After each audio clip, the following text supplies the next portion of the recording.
جس کی سعودی حکومت کے شہزادوں سے مکمل طور پر امید کی جا سکتی ہے۔ بس اسی لیے مجبور ہو کر قاری سدیس کو یہ عہدہ، یہ منصب سنبھالنا پڑا۔ اور اسی طرح اب ان کی موت کے حوالے سے بھی مختلف باتیں سامنے آ رہی ہیں، جن میں سے ایک یہ بھی ہے کہ ان کو مارا ہی نہیں گیا، بلکہ یہ خبر صرف پھیلائی گئی ہے اور اس کا مقصد ان کو ڈرانا ہے۔ اور کچھ لوگ یہ بھی کہہ رہے ہیں کہ ان کا انتقال ہو چکا ہے اور ان کو حکومت نے مروایا ہے۔ کس وجہ سے مروایا ہے، اس کا جواب ہم آپ کے سامنے ضرور لائیں گے، مگر اس سے پہلے قاری صاحب کے اس عہدہ سنبھالنے والی بات کو مکمل کر لیتے ہیں۔ ناظرین، اس بات کا فیصلہ تو مشکل ہے کہ قاری صاحب کو اس آفر کو قبول کرنے پر کس چیز نے ابھارا۔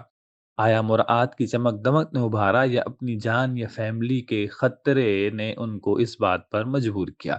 لہذا ہم اس ٹاپک کو چھوڑ کر اب اس پر بات کرتے ہیں کہ قاری سدیس نے سعودی حکومت کا کارڈ بننے کے بعد وہ کون کون سے کام کیے جن کی وجہ سے ان کو مسلمان دنیا سے کافی بڑے پیمانے پر حیرت انگیز حیثیت میں غم و غصے کا سامنا کرنا پڑا، اور ان کی محبت کرنے والوں میں بہت سے لوگ ان سے نفرت کرنے والے بن گئے۔ اور یوں مسلمانوں کے لیے سب سے بڑی جگہ یعنی کعبہ کا امام نہ صرف امام بلکہ صدر امور مسجد الحرام مکہ مکرمہ و مسجد نبوی مدینہ منورہ کے عہدے پر رہنے والا شخص کچھ ہی عرصے میں لوگوں کے دلوں میں حاصل کیا ہوا اپنا دیرینہ مقام کھونا شروع ہو چکا تھا۔ حکومتی کارڈ بننے کے بعد قاری سدیت نے جو سب سے پہلے اور عجیب سا کام کیا وہ تھا اسرائیل کی ہر طرح سے حمایت۔ جی ہاں، وہی قاری سدیس جو اپنی خوبصورت تلاوت کے علاوہ فلسطین کے حق میں اسرائیل کے خلاف حرم کعبہ میں خطبے پڑھ پڑھ کر روتے تھے اور لوگوں کو بھی رلاتے تھے اور اس سے خوب شہرت کماتے تھے، وہی قاری سدیس اب حکومت کے کہنے پر اسرائیل کے حق میں نہ صرف بولتے نظر آتے تھے بلکہ دنیا بھر میں اپنی شہرت کو استعمال کرتے ہوئے اسرائیل سے تعلقات کے فضائل سنا سنا کر دوسروں کو قائل کرتے دکھائی دیتے تھے۔ 4 ستمبر سن 2020 کو اپنے خطبے میں بھی شیخ سدیس یہودیوں کے ساتھ بہتر تعلقات قائم کرنے کی ترغیب دیتے نظر آتے ہیں۔ انہوں نے یہودیوں کے ساتھ حسن سلوک اور معاملات کو معمول کے مطابق قائم کرنے پر اس خطبے میں زور دیا تھا، اور کمال چلاکی سے یہودیوں سے حسن معاملہ کی نبوی مثالیں اپنے زاویے سے پیش کرتے نظر آئے تھے۔ اور اس خطبے کا مقصد پوری دنیا کے مسلمانوں کو ذہنی طور پر اس حوالے سے تیار کرنے کی کوشش تھی کہ وہ فلسطین کی جگہ اسرائیل کو اور قبلہ اول یعنی بیت المقدس کی جگہ ہیکل سلیمانی کو تسلیم کرنے کے لیے تیار ہو جائیں۔ کہا جاتا ہے کہ یہ خطبے سعودی سلطنت کے صہیونی تھنک ٹینک کی طرف سے درباری مولویوں کو لکھ کر دیے جاتے ہیں، اور یہ خطیب اپنی طرف سے اس کاغذ پر لکھے گئے الفاظ میں ایک حرف کا بھی اضافہ یا کمی نہیں کر سکتے۔ اب رہی بات قاری سدیس کی موت کی کہ وہ انتقال کیے بھی ہیں یا صرف خبریں اڑائی جا رہی ہیں۔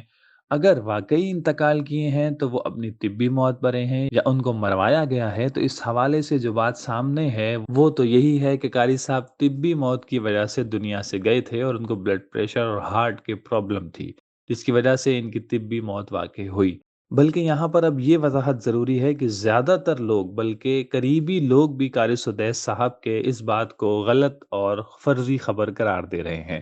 اور کچھ یہ کہہ رہے ہیں کہ ان کی موت واقع ہوئے کئی دن گزر چکے ہیں، اب ان کی خبر نکالی گئی لیکن پھر دوبارہ اس کو فرضی خبر قرار دے دیا گیا، جبکہ ان کا انتقال تقریباً 26 ستمبر کے آس پاس ہو چکا ہے۔ اس بات کو خفیہ رکھا جا رہا ہے،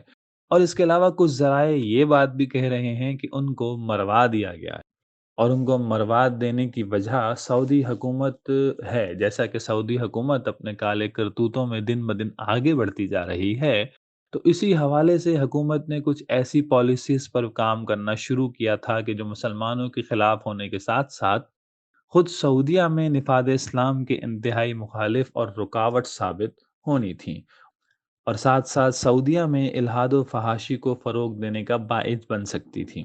اب ان کے علماء بورڈ تک یہ بات پہنچانے کے لیے اور ان کو تسلیم کروانے کے لیے سب سے پہلے مشہور دینی لوگوں کو ان پالیسیز سے متفق ہونا ضروری تھا،